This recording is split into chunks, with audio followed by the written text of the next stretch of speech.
नमस्कार साथियों, मैं हूं वरुण कुमार झा और शुरू करते हैं कॉमन सेक्शन के महत्वपूर्ण प्रश्न उत्तर। निम्नलिखित में से किसका बीमा रमेश के द्वारा नहीं किया जा सकता है? किसी भी बीमा को लेने के लिए इंश्योरेबल इंटरेस्ट का होना आवश्यक होता है। इंश्योरेबल इंटरेस्ट नहीं होने पर बीमा नहीं कराया जा सकता है। इंश्योरेबल इंटरेस्ट को हिंदी में बोलते हैं बीमा हित लाभ, मतलब इंश्योरेंस लेने के लिए बीमा हित लाभ होना चाहिए। अब बीमा हित लाभ किस किस में होता है? तो बीमा हित लाभ स्वयं के जीवन में होता है, माता पिता के जीवन पर होता है, बच्चों के जीवन पे होता है और पत्नी के जीवन पे होता है। इसके अलावा संपत्ति में भी बीमा योग हित लाभ होता है। तो इसका सही जवाब होगा रमेश के दोस्त का, क्योंकि रमेश का दोस्त जो है उसमें उसका इंश्योरेबल इंटरेस्ट नहीं है। रमेश के घर एक संपत्ति है, इसलिए उसमें उसका इंश्योरेबल इंटरेस्ट है। माता पिता में इंश्योरेबल इंटरेस्ट होता है और पत्नी में इंश्योरेबल इंटरेस्ट होता है। तो सही जवाब जो है विकल्प 3 होगा, रमेश के दोस्त का रमेश के द्वारा बीमा नहीं कराया जा सकता है। प्रश्न 2, एक वैध अनुबंध में कौन सा तत्व संबंधित है? पहला जवाब है प्रस्ताव एवं स्वीकृति, दूसरा जवाब है विचार करना, तीसरा जो जवाब है स्वतंत्र सहमति और चौथा विकल्प जो है अनुबंध करने के लिए पार्टियों की क्षमता। तो सही जवाब होगा प्रस्ताव एवं स्वीकृति, क्योंकि एक लीगल कॉन्ट्रैक्ट में एक व्यक्ति प्रस्ताव करता है, प्रस्तावक होता है, और दूसरा व्यक्ति उस कॉन्ट्रैक्ट को, उस अनुबंध को स्वीकार करता है। इसलिए सही जवाब होगा प्रस्ताव एवं स्वीकृति। प्रश्न 3, डैश गलत बयानों से संबंधित है जो बिना किसी धोखाधड़ी के इरादे से किया गया है। पहला जवाब है गलत तरह से प्रस्तुत करना, दूसरा योगदान, तीसरा विकल्प प्रस्ताव और चौथा विकल्प प्रतिनिधित्व। तो सही जवाब होगा गलत तरीके से प्रस्तुत करना गलत बयानी से संबंधित है। प्रश्न 4, अनुबंध करने के लिए किसी को आपराधिक तरीके से बाध्य करने को कहते हैं? धोखा, अवांछित प्रभाव, दबाव और गलती। तो अनुबंध करने के लिए अगर हम किसी को धमकाते हैं तो वो दबाव के अंतर्गत आता है, या किसी को जान से मारने की धमकी देते हैं तो वो दबाव के अंतर्गत आता है। तो सही जवाब होगा विकल्प 3 दबाव। प्रश्न 5, अगर पॉलिसी धारक ने कोई पॉलिसी खरीदी है और वह इसे नहीं रखना चाहता है तो वह कितने दिनों के अवधि के दौरान इस वापस करके रिफंड को प्राप्त कर सकता है? बीमा कंपनी प्रत्येक पॉलिसी धारक को यह अधिकार देता है कि पॉलिसी के शर्तों से संतुष्ट नहीं है तो वह पॉलिसी दस्तावेज प्राप्त करने के 15 दिनों के अंदर फ्री लुक के माध्यम से अपनी पॉलिसी का रिफंड प्राप्त कर सकता है। तो पहला विकल्प है स्वतंत्र मूल्यांकन, दूसरा विकल्प है फ्री लुक, तीसरा विकल्प है रद्द करना और चौथा विकल्प है फ्री ट्रायल। तो जो अधिकार पॉलिसी धारक को प्राप्त होता है उसे फ्री लुक कहते हैं। जो पॉलिसी दस्तावेज के 15 दिनों के तक वैलिड होता है तो फ्री लुक अधिकार का इस्तेमाल करके पॉलिसी धारक अपना पैसा वापस प्राप्त कर सकता है। प्रश्न 6, यदि पॉलिसी धारक ने अपनी पॉलिसी से संतुष्ट नहीं है और फ्री लुक अवधि के भीतर अर्थात पॉलिसी दस्तावेज प्राप्त करने के कितने दिनों के भीतर वापस कर सकता है? तो इसका जवाब मैंने प्रश्न 5 में पहले ही बता दिया है कि 15 दिनों के अंदर वह अपनी पॉलिसी का पैसा वापस प्राप्त कर सकता है। फ्री लुक अवधि के दौरान पॉलिसी धारक द्वारा लौटाई गई पॉलिसी के संबंध में निम्नलिखित में से कौन सा कथन सही है? पहला विकल्प है बीमा कंपनी के प्रीमियम का 100% वापस करेगी। बीमा कंपनी 100% प्रीमियम का वापस नहीं करती है। दूसरा विकल्प है बीमा कंपनी प्रीमियम का 50% वापस कर देगी, ये भी गलत जवाब है। तीसरा विकल्प है बीमा कंपनी कवर की अवधि के लिए अनुपातिक जोखिम प्रीमियम, चिकित्सा परीक्षण व्यय और स्टंप शुल्क के समायोजन के बाद प्रीमियम वापस कर देगी। चौथा विकल्प है बीमा कंपनी पूरा प्रीमियम जब्त कर लेगी। फ्री लुक के माध्यम से पॉलिसी धारक को यह अधिकार है कि पॉलिसी शर्तों से वो अगर संतुष्ट नहीं है तो अपने पैसे को रिफंड करा सकता है 15 दिनों के अंदर। इस 15 दिनों के बाद उसे एक लिखित एप्लीकेशन बीमा कंपनी को देना पड़ता है कि वह अपनी पॉलिसी के शर्तों से संतुष्ट नहीं है। बीमा कंपनी कुछ अनुपातिक जोखिम प्रीमियम और अगर पॉलिसी लेते समय कोई चिकित्सा परीक्षण हुआ है तो उसका व्यय स्टम्प शुल्क काट कर बाकी पैसा पॉलिसी धारक को लौटा देता है। तो इसका सही जवाब होगा विकल्प 3। प्रश्न 8, निम्नलिखित में से किसे गलत बयानी कहा जाता है? पहला गलत बयानी, दूसरा जानबूझकर गलत बयानी। तो तीसरा विकल्प 1 और 2 दोनों सही है और चौथा विकल्प दोनों गलत है। तो गलत बयानी और जानबूझकर गलत बयानी करना, बोलना, चीज़ों को बढ़ा चढ़ा के बोलना, यह गलत बयानी के अंतर्गत आता है। इसलिए इसका सही जवाब होगा 1 और 2 दोनों सही है। प्रश्न 9, एक बीमा अनुबंध को कब शून्य घोषित किया जा सकता है? पहला विकल्प है ग्राहक द्वारा गलत बयानी करने पे, दूसरा जानबूझकर गलत बयानी करने पे, तीसरा विकल्प है 1 और 2 दोनों सही है और चौथा विकल्प है दोनों गलत है। बीमा कंपनी को भी कुछ अधिकार प्राप्त हैं, जिसके तहत पॉलिसी लेने के 2 साल के अंदर अगर बीमा कंपनी को पॉलिसी धारक के बारे में यह जानकारी प्राप्त हो जाता है कि पॉलिसी लेते समय पॉलिसी धारक ने कुछ महत्वपूर्ण जानकारी छुपाया या गलत जानकारी दिया, तो वह पॉलिसी को 2 सालों के भीतर निरस्त या शून्य कर सकता है। तो ग्राहक द्वारा गलत बयानी और जानबूझकर गलत बयानी दोनों ही स्थिति में पॉलिसी शून्य हो जाएगी। तो इसका सही जवाब जो होगा विकल्प 3 होगा। प्रश्न 10, बीमा एक जुआ नहीं है बल्कि यह डैश है। पहला परम सद्भाव का सिद्धांत, दूसरा बीमा योग्य हित, तीसरा क्षतिपूर्ति का सिद्धांत, चौथा आश्वासन का सिद्धांत। तो बीमा जो है वो जुआ नहीं है, ये क्षतिपूर्ति के सिद्धांत पर कार्य करता है। तो इसका सही विकल्प होगा विकल्प 3। प्रश्न, अगर किसी अनुबंध के लिए दोनों पक्ष एक ही बात और एक ही अर्थ में सहमत होना और समझने को कहते हैं, निर्णय लेते समय विचार करना, किसी वस्तु की वैधता, सर्वसम्मति से अनुबंध करना। अगर दोनों पक्ष सहमत हैं तो उसे सर्वसम्मति से अनुबंध करना कहते हैं। तो इसका सही जवाब होगा विकल्प 3। प्रश्न 12, निम्नलिखित में से कौन सा बीमा कंपनी बीमा लेखन की भूमिका को दर्शाता है? पहला प्रक्रिया का दावा, दूसरा जोखिम की स्वीकार्यता तय करने में, चौथा उत्पाद के वास्तुकार के रूप में और चौथा ग्राहक के प्रबंधन के रूप में। बीमा लेखन को इंग्लिश में अंडरराइटिंग भी बोलते हैं। अंडरराइटर का काम है कि किसी भी प्रपोजल या प्रस्ताव को स्वीकार करना या अस्वीकार करना। तो इसका सही जवाब होगा जोखिम की स्वीकार करना, तय करना बीमा लेखन का मुख्य काम है, मुख्य भूमिका है। प्रश्न 13, निम्नलिखित में से कौन सा निर्णय बीमा लेखन द्वारा नहीं किया जा सकता है?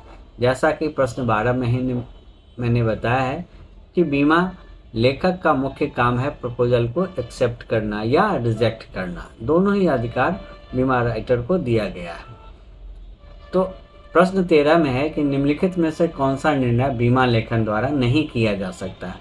तो मानक दरों पे जोखिम की स्वीकृति बिल्कुल किया जा सकता है। मानक दर क्या होता है? स्टैंडर्ड रेट, ऑर्डिनरी रेट, जो प्रीमियम प्रस्तावित है उसी प्रस्तावित रेट पे, दर पे अगर किसी को बीमा दिया जाता है तो उसे मानक दरों पे जोखिम की स्वीकृति कहते हैं। दूसरा जोखिम की गिरावट, अगर कोई व्यक्ति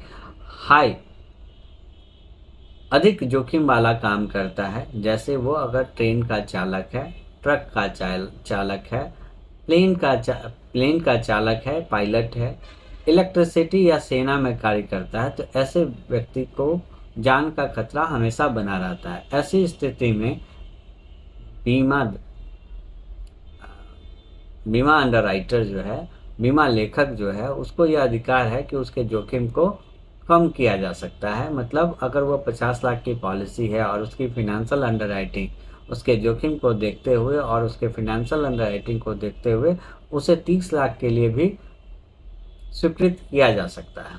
तीसरा जोखिम का स्थगन का मतलब है कि अगर बहुत ज़्यादा, अगर मेडिकल अंडरराइटिंग, 2 तरह के अंडरराइटिंग होते हैं। अंडरराइटिंग में एक होता है फिनेंशियल अंडरराइटिंग और दूसरा होता है मेडिकल अंडरराइटिंग। मेडिकल अंडरराइटिंग में व्यक्ति की स्वास्थ्य का परीक्षण किया जाता है कि क्या यह व्यक्ति बीमा लेने के लिए उपयुक्त है या नहीं है। तो अगर मेडिकल अंडरराइटिंग में कोई व्यक्ति उपयुक्त नहीं पाया जाता है, ऐसी स्थिति में उसका बीमा 6 महीने के लिए या हमेशा के लिए रोक दिया जाता है कि भैया आपको जो है हमारी कंपनी से बीमा नहीं मिलेगा। तो ये तीनों ही कार्य जो है एक बीमा लेखक का, एक अंडरराइटर का है। दावा की अस्वीकृति का काम जो है दावा स्वीकार करना, क्लेम, दावा मतलब क्लेम को स्वीकार करना या अस्वीकार एक अंडरराइटर का काम नहीं है। तो इसका सही जवाब होगा विकल्प 4। मेडिकल अंडरराइटिंग में अनुवांशिक इतिहास क्यों महत्वपूर्ण है? पहला जवाब है अमीर माता पिता के बच्चे स्वस्थ होते हैं। दूसरा जवाब है यह पता लगाने के लिए कि कुछ बीमारियां माता पिता से बच्चों में आ सकती है। तीसरा, गरीब माता पिता के बच्चे कुपोषित होते हैं। और चौथा, पारिवारिक वातावरण एक महत्वपूर्ण कारक होता है। तो मेडिकल अंडरराइटिंग, जैसा मैंने पहले भी बताया कि 2 तरीके से अंडरराइटिंग होती है। एक तो फिनेंशियल अंडरराइटिंग होती है किसी ग्राहक का, और दूसरा होता है मेडिकल अंडरराइटिंग। मेडिकल अंडरराइटिंग में उसके स्वास्थ्य से रिलेटेड जानकारियों को इकट्ठा किया जाता है या एडवर्स फैमिली हिस्ट्री को इकट्ठा किया जाता है, जिससे पता लगाया जा सकता है कि व्यक्ति का कोई एडवर्स फैमिली हिस्ट्री नहीं है। तो आनुवंशिक इतिहास जो है वो एक एडवर्स फैमिली हिस्ट्री का उदाहरण है। अगर किसी के माता पिता को आनुवंशिक बीमारी है तो यह उसके बच्चे में भी आ सकती है। तो इसका सही जवाब होगा 2, यह पता लगाने के लिए कि कुछ बीमारियों में माता पिता से बच्चों में आ सकता है।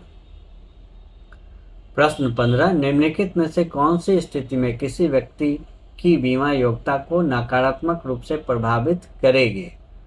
पहला जवाब है रोज जॉगिंग करना। दूसरा है प्रतिबंधित मादक द्रव्यों का सेवन करना। तीसरा जवाब है आलसी स्वभाव का होना। और चौथा टाल मटोल करना। दोनों आंसर एक ही जैसा है, आलसी स्वभाव और टाल मटोल करना। जॉगिंग करना जो है एक गुड हैबिट कहलाता है और यह हमारे स्वास्थ्य को प्रभावित करता है ना, अच्छा बनाता है। लेकिन अगर हम रोज मादक द्रव्यों का सेवन करते हैं, प्रतिबंधित मादक द्रव्यों का सेवन करते हैं, तो इसका एडवर्स इफेक्ट हमारे हेल्थ पे पड़ता है। तो यह एक नकारात्मक प्रभाव हमारी बीमा योग्यता पे डालता है। तो सही जवाब होगा दूसरा। प्रश्न 16, बीमाकर्ता द्वारा निम्नलिखित में से किस मामले को अस्वीकार या स्थगित करने की संभावना है? पहला, 18 वर्ष के स्वस्थ व्यक्ति को। अगर 18 वर्ष से ऊपर का व्यक्ति है, 18 वर्ष का स्वस्थ व्यक्ति है, तो उसे अस्वीकार या स्थगित नहीं किया जा सकता। एक मोटा व्यक्ति को भी इंश्योरेंस दिया जाता है, कुछ एक्स्ट्रा लोडिंग लगा के, या लोडिंग जिसको बोलते हैं, एक्स्ट्रा प्रीमियम लगा के उसे भी बीमा दिया जा सकता है।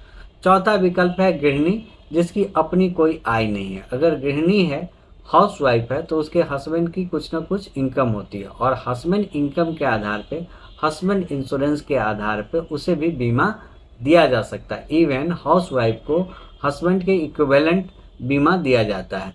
अगर किसी की पति का 50 लाख का बीमा है तो उसकी पत्नी का भी 50 लाख का बीमा हो सकता है हाउसवाइफ होते हुए भी। लेकिन एड्स से पीड़ित व्यक्ति का बीमा नहीं होता है। प्रश्न 17, किसी स्वास्थ्य बीमा पॉलिसी का बीमा लेखन करने के लिए क्या क्या जानना आवश्यक होता है? पहला विकल्प है आग का प्रभाव, वस्तुओं पर आग का प्रभाव और जलवायु।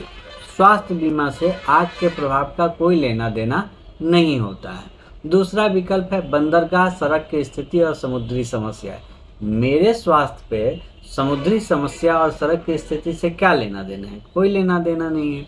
लेकिन मेरी आयु, चिकित्सा पहलू, फिटनेस स्तर और पारिवारिक इतिहास जो है वो बहुत इम्पॉर्टेंट होता है। तो किसी भी बीमा को लेने के लिए, स्वास्थ्य बीमा को लेने के लिए आयु, चिकित्सा पहलू, फिटनेस स्तर और पारिवारिक इतिहास का विवरण दिया जाता है और उसकी जांच भी होती है। इसी आधार पे पॉलिसी को एक्सेप्ट या रिजेक्ट किया जाता है। तो इसका सही जवाब होगा आयु, चिकित्सा पहलू, फिटनेस स्तर और पारिवारिक इतिहास। प्रश्न 18 है प्रीमियम क्या है? प्रीमियम क्या है। अगर इसका डिफिनीशन पूछा जाएगा तो वह किस्त है जो किसी कॉन्ट्रैक्ट के लिए पॉलिसी धारक को एक निश्चित समय तक एक निश्चित राशि देने का वादा करता है, बदले में इंश्योरेंस कंपनी एक निश्चित घटना घटने पे एक मुश्त राशि देने का वचन देती है, वही प्रीमियम कहलाता है। लेकिन प्रीमियम का कैलकुलेशन होता है बीमित राशि गुने दर। तो इसको याद कर लेना है कि प्रीमियम क्या है, इसका डेफिनेशन होता है बीमित राशि गुने दर। प्रश्न 19, प्रीमियम राशि किसके द्वारा तय की जाती है। अब यह एक ट्रिकी सवाल है। अगर इस सवाल को सिर्फ ऐसे पूछा जाता है कि प्रीमियम किसके द्वारा तय की जाती है, तो इसका सही जवाब होता है बीमा कंपनी के द्वारा, क्योंकि प्रीमियम तय करना एज के हिसाब से बीमा कंपनी का अधिकार है मॉर्टेलिटी रेट के अनुसार। लेकिन इसमें पूछा गया है प्रीमियम राशि, तो प्रीमियम राशि किस्त कौन देगा, पॉलिसी धारक। और पॉलिसी धारक किस आधार पे अपना प्रीमियम तय करेगी, अपनी इनकम के आधार पे, कि भाई मैं 20,000 की पॉलिसी चला सकता हूँ या 50,000 की पॉलिसी। तो इसमें कंफ्यूज नहीं होना है। अगर प्रीमियम किसके द्वारा तय की जाती है तो बीमा कंपनी के द्वारा, और प्रीमियम राशि किसके द्वारा तय की जाती है तो बीमित व्यक्ति के द्वारा तय की जाती है। प्रश्न 20, उन दो कारकों की पहचान करें जो बीमा की दर निर्धारण को प्रभावित करती है। तो पहला कारक जो होगा वो है जोखिम की संभावना एवं गंभीरता, दूसरा है स्रोत एवं जोखिम का समय, तीसरा है स्रोत एवं जोखिम की प्रकृति, चौथा है जोखिम की प्रकृति एवं प्रभाव। तो इसका सही जवाब होगा जोखिम की संभावना एवं गंभीरता। ये दो कारण है जो किसी की बीमा दर को बढ़ाता है। अब बीमा दर क्या है, मान लीजिए कोई व्यक्ति 25 साल का है और कोई व्यक्ति 55 साल का है, तो नेचुरल डेथ जिसे साधारण मृत्यु बोलते हैं किसकी अधिक होने की है, और बिल्कुल 55 साल के व्यक्ति जो हैं उसकी मृत्यु होने की संभावना ज़्यादा है, उसमें जोखिम ज़्यादा है। तो ये हो गया जोखिम की संभावना 30 साल वाले से 55 साल वाले का अधिक है। दूसरा गंभीरता। अब एक व्यक्ति, इंटेंसिटी क्या होता है, एक व्यक्ति जो किसी कार्यालय में काम करता है, रोज 10 बजे जाता है और शाम को 5 बजे वापस आता है, उसके साथ दुर्घटना मृत्यु होने की संभावना कम है, इंटेंसिटी कम है। लेकिन एक व्यक्ति जो सड़क पे रोज ड्राइविंग करता है एज ए ट्रक ड्राइवर, तो उसका कभी भी कहीं भी एक्सीडेंट हो सकता है जिसमें उसकी मृत्यु हो सकती है। एक व्यक्ति जो सेना में कार्य करता है, कभी भी किसी के साथ उसकी मुठभेड़ हो सकती है, किसी आतंकवादी मुठभेड़ में उसकी मृत्यु हो सकती है। तो इसका जो जवाब होगा जोखिम की संभावना एवं गंभीरता, ये बीमा के दर का निर्धारण करती है। प्रश्न 21, शुद्ध प्रीमियम क्या है। प्रीमियम इतना बड़ा हो कि हानियों का भुगतान पर्याप्त रूप से किया जा सकता है। शुद्ध प्रीमियम हर पॉलिसी धारक से बीमा कंपनी प्रीमियम चार्ज करती है उसके क्षतिपूर्ति के लिए, और वो इतना बड़ा जरूर होना चाहिए जिससे उसकी क्षतिपूर्ति हो सके, क्योंकि इतना अंशदान जरूर इकट्ठा हो जाए कि अगर 1000 में से 20 आदमी की अगर क्लेम देना पड़े, दावा देना पड़े, तो उन 1000 व्यक्तियों के अंशदान से उसको पर्याप्त रूप से क्लेम दिया जा सके, दावा दिया जा सके। इसलिए इसका सही जवाब हो गया प्रीमियम इतना बड़ा हो कि हानियों का भुगतान पर्याप्त रूप से किया जा सके। प्रश्न 22, अंतिम रूप से प्रीमियम निकालने के लिए निम्नलिखित में से किसे शुद्ध प्रीमियम में जोड़ा जा सकता है। हानि व्यय और सर्वे शुल्क।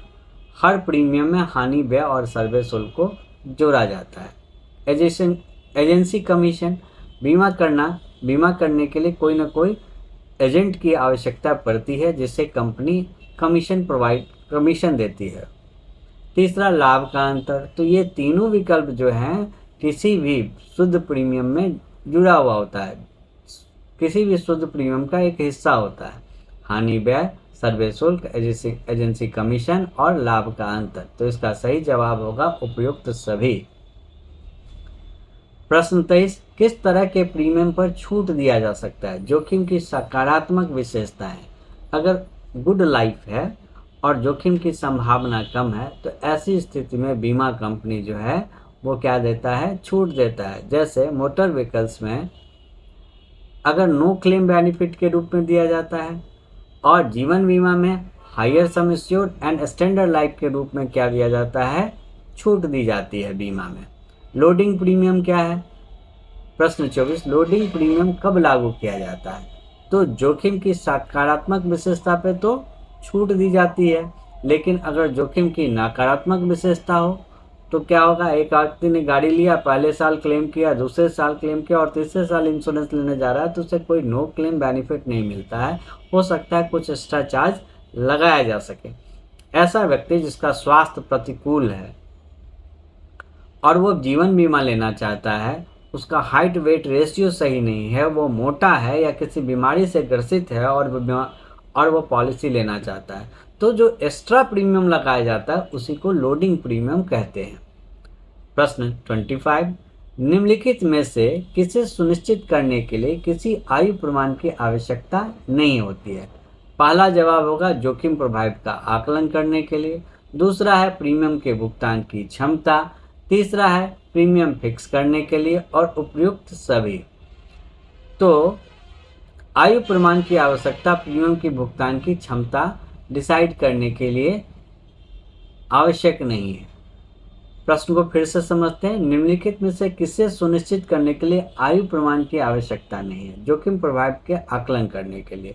अब जोखिम को आकलन करने के लिए सबसे इम्पोर्टेंट चीज़ क्या होता है? आयु। और ये सवाल के माध्यम से पूछ रहा है कि भाई आयु प्रमाण की आवश्यकता नहीं पड़ती है, तो जोखिम प्रोफाइल को जानने के लिए तो आयु की आवश्यकता पड़ती है। जैसा कि मैंने पहले भी डिस्क्राइब किया है कि एक 30 साल का व्यक्ति का जोखिम कम होता है और एक 55 साल के व्यक्ति का जोखिम ज़्यादा होता है। एक 30 साल का मोर्टेलिटी रेट जो होता है, मृत्यु दर जो होता है वो कम होता है, और 55 साल के व्यक्ति का मृत्यु दर जो है वो अधिक होता है। इसी आधार पर प्रीमियम में अंतर भी लिया जाता है। 55 साल के व्यक्ति से थोड़ा अधिक प्रीमियम लिया जाता है और कंपेरिजन 30 साल के व्यक्ति थोड़ा कम प्रीमियम पे करते हैं। दूसरा, प्रीमियम भुगतान की क्षमता। अब प्रीमियम भुगतान की क्षमता एज पे डिपेंड नहीं करता है। हो सकता है कोई व्यक्ति 25 साल में बड़ा बिजनेस बन गया और करोड़ की पॉलिसी ले सकता है। हो सकता है कोई व्यक्ति 45 साल का है, 50 साल का है, 60 साल का है और वो उसकी फिनेंशियल वैल्यू नहीं है, उसकी ह्यूमन लाइफ वैल्यू नहीं है, वो बहुत ज़्यादा अर्न नहीं करता है, तो एज के हिसाब से किसी की फिनेंशियल अंडरराइटिंग नहीं की जा सकती है, किसी का स्टेटस डिसाइड नहीं किया जा सकता, किसी का प्रीमियम देने की क्षमता डिसाइड नहीं किया जा सकता है। तो एज के लिए आयु प्रमाण की आवश्यकता नहीं होती है प्रीमियम भुगतान की क्षमता के लिए। अब KYC दस्तावेज कौन सा है? KYC दस्तावेज वो दस्तावेज है जिसके माध्यम से हम पॉलिसी धारक को जानते और समझते हैं। इसका फुल फॉर्म होता है K for know your customer, अपने कस्टमर को जाने पहचाने। तो पासपोर्ट साइज फोटो जो है किसी व्यक्ति की पहचान करने का सबसे सरल तरीका कि भाई ये फलाना व्यक्ति है। दूसरा, निवास प्रमाण पत्र। निवास प्रमाण पत्र से हमें ये पता चल जाता है कि वो व्यक्ति जो है कहाँ पे रहता है, उसका आवास कहाँ है। तीसरा, पहचान का प्रमाण पत्र। पहचान का प्रमाण पत्र हो गया उसका ID प्रूफ। ये सभी जो है KYC के अंतर्गत आता है। KYC गाइडलाइन का उद्देश्य क्या है? कि चोरी की पहचान करना, वित्तीय धोखाधड़ी की पहचान करना, काले धन को वैध करने में रोकथाम करना, ये सभी जो है KYC गाइडलाइंस के अंतर्गत आता है। इसीलिए सारे वित्तीय संस्थानों में KYC गाइडलाइन जो है वो इम्पॉर्टेंट है, उसका पालन करना अनिवार्य है। 28, बीमा के मामले में प्राथमिक फील्ड बीमा लेखन कौन करता है? बीमा के मामले में प्राथमिक फील्ड बीमा लेखन जो है हमारा इंश्योरेंस एडवाइजर करता है। किसी भी इंश्योरेंस कंपनी का जो प्रतिनिधित्व करता है वो उसका एजेंट करता है। वही किसी भी ग्राहक के पास बैठकर उसके सारे जोखिम प्रोफाइलों का आकलन करता है। तो इसलिए बीमा के मामले में प्राथमिक फील्ड बीमा लेखक जो है वो प्रतिनिधित्व या एजेंट जो उसका रिप्रेजेंटेटिव होता है या जो उसका इंश्योरेंस एडवाइजर होता है वो होता है। तो इसका सही जवाब तीसरा होगा। प्रश्न 29, गैर मानक दावों का तात्पर्य क्या है? पहला, गैर मानक मशीनों का उपयोग करने के कारण होने वाली दुर्घटना, लंबे समय के बाद दिए गए दावे, ऐसे दावे जहां बीमा धारक ने शर्त या वारंटी का उल्लंघन किया गया हो। तो गैर मानक दावा वह दावा होता है जहां बीमा धारक ने शर्त और वारंटी का उल्लंघन किया हो। जैसे किसी भी पॉलिसी में, जीवन बीमा पॉलिसी में यह पूर्व शर्त होता है कि जब तक पॉलिसी टर्म है बीमा धारक को प्रीमियम देना होगा। अगर वो प्रीमियम का भुगतान समय पे नहीं करता है और पॉलिसी लैप्स हो गई है, कालातीत हो गई है, तो इस स्थिति में बीमा कंपनी उस दावे को मना कर सकता है। उसी तरह मोटर्स, गाड़ी, 4 व्हीलर्स की इंश्योरेंस में बहुत सारे टर्म एंड कंडीशन होते हैं कि आप मॉडिफिकेशन नहीं करेंगे, इलेक्ट्रॉनिक उपकरणों के साथ छेड़छाड़ नहीं करेंगे, या सही समय पे गाड़ी की सर्विसिंग कराएंगे। और ऐसा अगर आप नहीं करते हैं तो बीमा कंपनी को यह अधिकार है कि वो आपके दावे को मना कर सकता है। प्रश्न 30, तीसरे पक्ष की संपत्ति की क्षति से जुड़े दावों का मूल्यांकन किस आधार पर किया जाता है? थर्ड पार्टी संपत्ति, थर्ड पार्टी एसेट तो है सर्वेक्षण रिपोर्ट। थर्ड पार्टी संपत्ति क्षति का जब भी मूल्यांकन किया जाता है वो सर्वेक्षण रिपोर्ट के हिसाब से किया जाता है, इसलिए इसका सही जवाब होगा सर्वेक्षण रिपोर्ट। दूसरा पुलिस रिपोर्ट है, वास्तविक खरीद मूल्य है। वास्तविक खरीद मूल्य से कोई लेना देना नहीं है। आपने 30 लाख की गाड़ी खरीदी है और 3 साल के बाद उसका जो वैल्यू होगा वो डिक्रीज करेगा 15 लाख 20 लाख, इसलिए उसका सर्वेक्षण रिपोर्ट या उसकी इंश्योरेबल वैल्यू क्या है उसके आधार पर सर्वेक्षण रिपोर्ट तैयार होगा। उस रिपोर्ट के आधार पर आपके दावे का मूल्यांकन किया जाएगा या आपकी वास्तविक क्षति कितनी हुई है। गाड़ी तो है 20 लाख की, लेकिन आपकी क्षति जो है वो 15,000 की हुई है, तो उसके आधार पर आपका मूल्यांकन सर्वेक्षण रिपोर्ट के आधार पर किया जाएगा। धन्यवाद मित्रों, आपका दिन शुभ हो। आशा करते हैं कि कमेंट सेक्शन के ये महत्वपूर्ण 50 प्रश्न उत्तर आपने समझा होगा। अगर किसी भी व्यक्ति को यह समझने में दिक्कत हुआ होगा तो कमेंट के माध्यम से वो हमसे संपर्क कर सकते हैं। मैं कमेंट के माध्यम से उन्हें जवाब देने का कोशिश करूंगा। धन्यवाद। प्रश्न 31, निम्नलिखित में से किस गतिविधि को दावे के पेशेवर निपटारा के तहत वर्गीकृत नहीं किया जाएगा? पहला, नुकसान संबंधी जानकारी मांगे जाने की स्थिति में। दूसरा, किसी पूर्वाग्रह के साथ दावे को स्वीकार करना। तीसरा, सुनिश्चित करना कि क्या नुकसान एक बीमित जोखिम का परिणाम था। दावे के तहत देय राशि की मात्रा निर्धारित करना।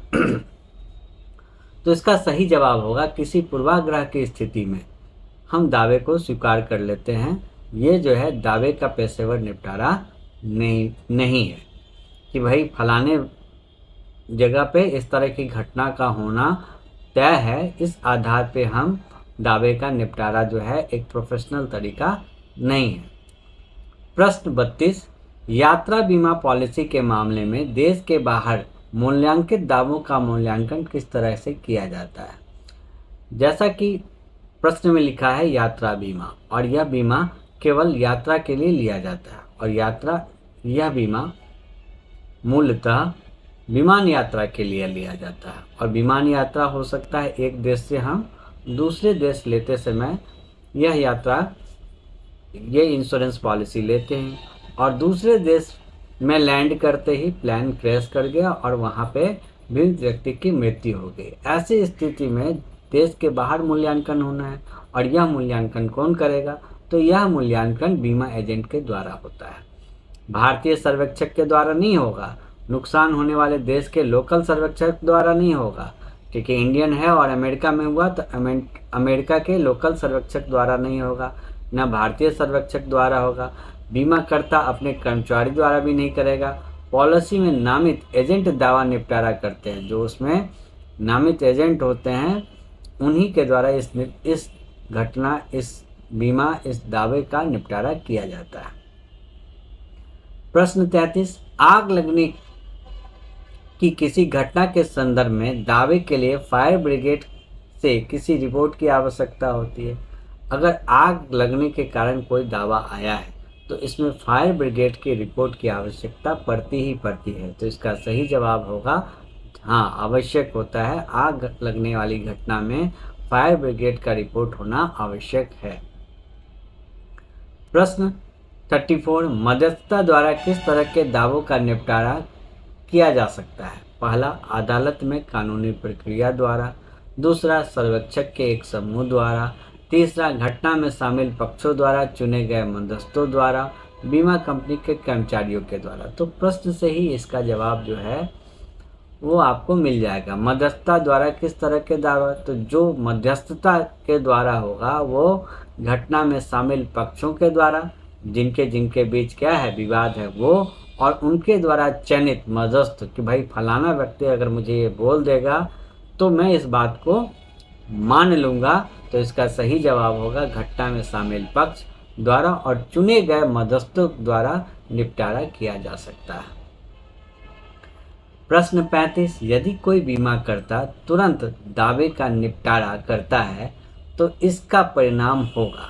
पहला, अधिक दावे के लिए बीमा को लुभाया जाएगा, जो कि बिल्कुल गलत है। अगर कोई क्लेम हुआ है, कोई दावा हुआ है और बीमा कंपनी तुरंत भुगतान करता है तो ये एक अच्छा विज्ञापन माना जाएगा कि भाई फलाने कंपनी से हमने पॉलिसी ली थी और उसका दावा का भुगतान मुझे बहुत सरलता से हो गया। ये एक गुड मैसेज आपका समाज में जाता है, सोसाइटी में जाता है। तो बीमाकर्ता के लिए अच्छा विज्ञापन होगा। इसका सही जवाब होगा।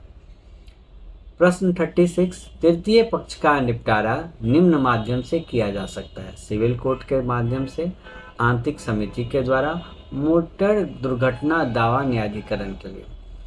थर्ड पक्ष का जो निपटारा होता है, थर्ड पार्टी इंश्योरेंस जो लिया जाता है मोटर व्हीकल्स एक्ट में, ये इम्पॉर्टेंट पार्ट होता है। इसके बिना आप गाड़ी नहीं चला सकते हैं। इसका मोटर दुर्घटना दावा न्यायाधिकरण में ही इसका निपटारा भी किया जाता है। प्रश्न 37, किस तरह की क्षति की सूचना दी जानी चाहिए? नुकसान के सही समय पे, नुकसान के 15 दिनों के बाद, यथाशीघ्र, यथोचित रूप से संभव हो। अगर कोई घटना घटी है, अगर कोई क्षति हुई है तो ग्राहक का यह कर्तव्य बनता है कि वो बीमा कंपनी को यथाशीघ्र सूचित करे। इसलिए इसका सही जवाब होगा विकल्प 3। प्रश्न 38, हिट एंड रन मामले में दावे का निपटारा किया जाता है क्षतिपूर्ति राशि द्वारा। जो भी राशि हिट एंड रन में किसी व्यक्ति को कोई गाड़ी ने के द्वारा हिट किया जाता है और फिर वो भाग जाता है, इसी स्थिति में जो भी राशि क्षतिपूर्ति राशि जो भी क्षति हुई है उसका भुगतान दावा कंपनी के द्वारा किया जाता है। 39, क्षतिपूर्ति की जांच की जाती है बिना लाइसेंस वाले सर्वेक्षक के द्वारा, लाइसेंसधारी और योग्य सर्वेक्षक के द्वारा। तो क्षतिपूर्ति की जांच कैसे की जाएगी? कोई व्यक्ति बोल दिया कि भाई मेरा 50,000 का क्षति हो गया और कोई बोलेगा कि भाई मेरा लाख रुपए का क्षति हो गया। तो मौखिक वैल्यू के आधार पर क्षतिपूर्ति नहीं किया जाता है। इसके लिए लाइसेंसधारी योग्य सर्वेक्षक होते हैं जो कंपनी के द्वारा नियुक्त किए जाते हैं। उनके द्वारा जो भी क्षतिपूर्ति का रकम तय किया जाता है वो बीमा कंपनी के द्वारा बीमा धारक को दिया जाता है। प्रश्न 40, व्यक्तिगत दुर्घटना के दावों के लिए किसकी रिपोर्ट आवश्यक है?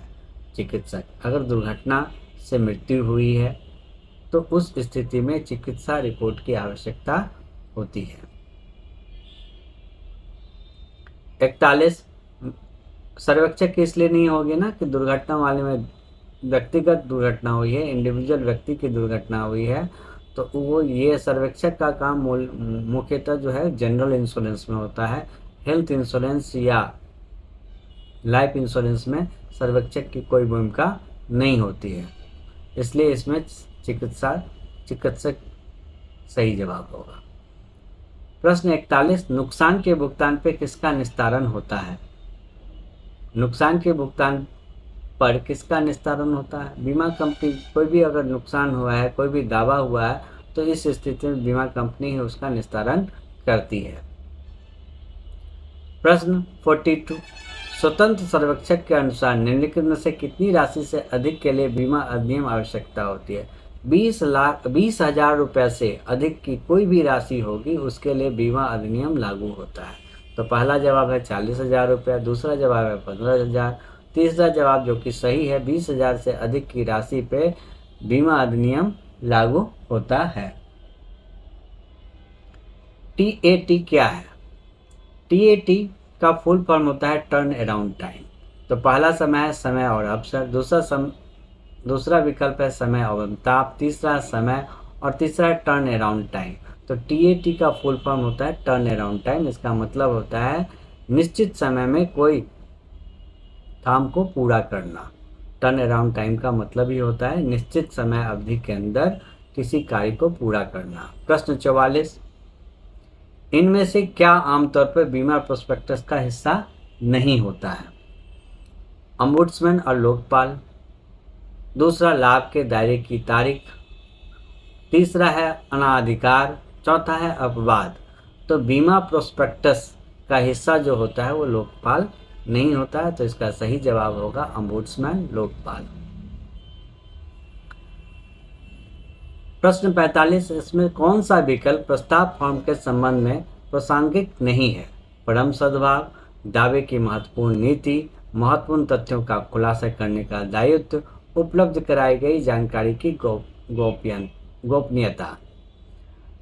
तो प्रस्ताव फॉर्म में दावे की महत्वपूर्ण नीति दिया होता है, महत्वपूर्ण तथ्यों का खुलासा होता है कि भाई मेरी इनकम इतनी है, मेरी एजुकेशन ये है, मेरा फैमिली हिस्ट्री ये है। उपलब्ध की कराई गई जो जानकारी होती है वो भी क्या होता है? गोपनीय होता है। परम सद्भाव जो है प्रस्ताव फॉर्म का हिस्सा नहीं है, ये एक कॉन्ट्रैक्ट का, अनुबंध का हिस्सा है, इसलिए इसका सही जवाब जो होगा वो परम सद्भाव होगा। बाकी तीनों जवाब जो हैं विकल्प 2, विकल्प 3 और विकल्प 4 है वो प्रस्ताव फॉर्म का हिस्सा होते हैं। प्रश्न 46, इनमें से क्या मान्य आयु प्रमाण के रूप में स्वीकार्य नहीं है? तो पहला, नगर पालिका के रिकॉर्ड से निकाला गया जन्म प्रमाण पत्र बिल्कुल मान्य आयु प्रमाण है। दूसरा, विधायक द्वारा जारी किया गया जन्म प्रमाण पत्र, विधायक द्वारा जारी किया जन्म प्रमाण पत्र जो है वो मान्य नहीं होता है, मान्य आयु प्रमाण पत्र नहीं होता है। पासपोर्ट मान्य आयु प्रमाण पत्र होता है और पैन कार्ड मान्य आयु प्रमाण पत्र होता है। प्रश्न 47, बीमा कंपनी के द्वारा उपयोग किए जाने वाली एक औपचारिक कानूनी दस्तावेज है जो उत्पाद के बारे में विवरण प्रस्तुत करता है। तो बीमा कंपनी के सारे उत्पादों के बारे में जो जानकारी प्रोवाइड होता है उसके प्रोस्पेक्टस में होता है, प्रस्ताव पत्र में नहीं होता है, प्रस्ताव भाषा में नहीं होता है, सूचना डॉकेट में नहीं होता है।